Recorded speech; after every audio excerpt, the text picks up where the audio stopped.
ต่อกันที่ FRUL 21 เริ่ม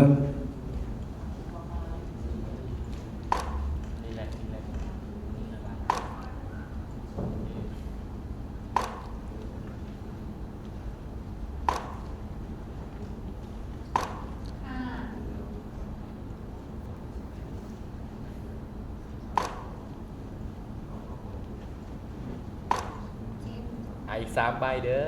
มาเบ่งพลังใส่ไอ้แน่พอแววตา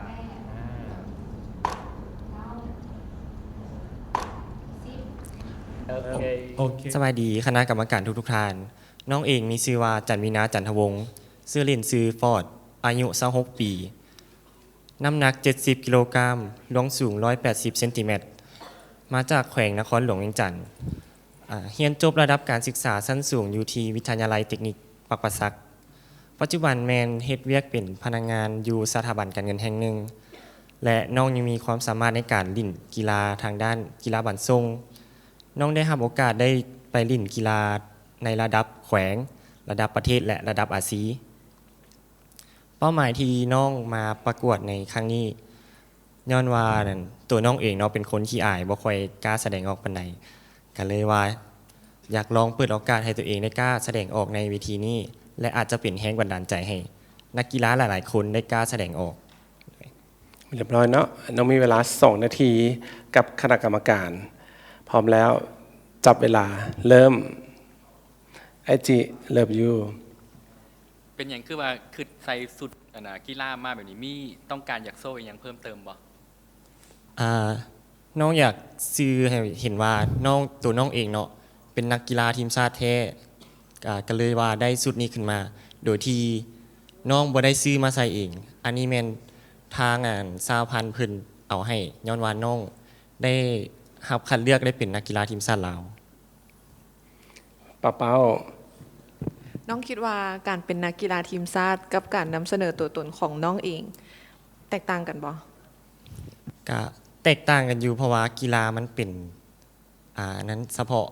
และอีกอย่างตัวน้องเองก็มีบุคลิกเฉพาะของน้องเอง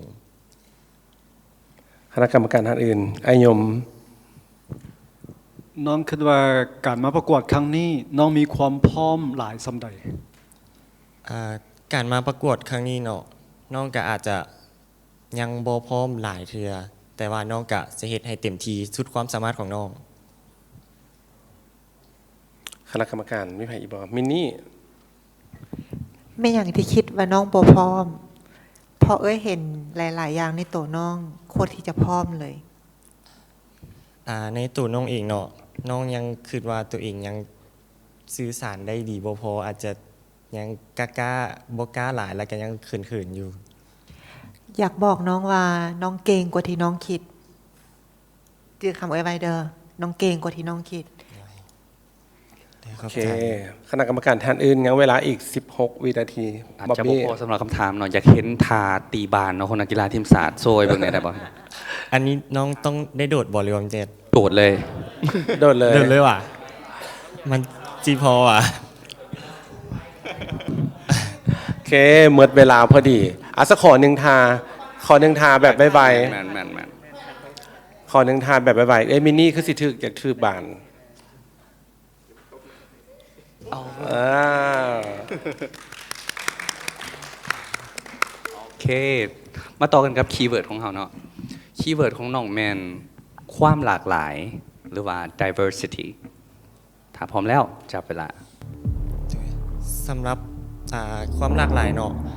เฮาก็เห็นได้ทั่วไปอยู่แล้วสำหรับความหลากหลายนี้บ่ว่าจะเป็นความหลากหลายทางด้านวัฒนธรรมความหลากหลายทางด้านภาษาสัญชาติแล้วก็ความหลากหลายทางด้านเพศเนาะอันนี้เป็นเรื่องที่ละเอียดอ่อนหน่อยนึงยกตัวอย่างความหลากหลายทางเพศก็สิมีเพศหญิงเพศชายแล้วก็ LGBT หมดเวลาพอดี FRUL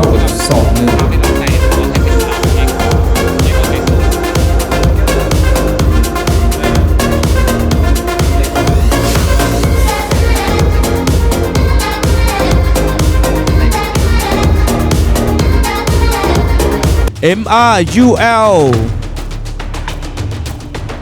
21 Ford จันมีนา จันทวงศ์ตัวแทนนำเสนอแขวงคำมวน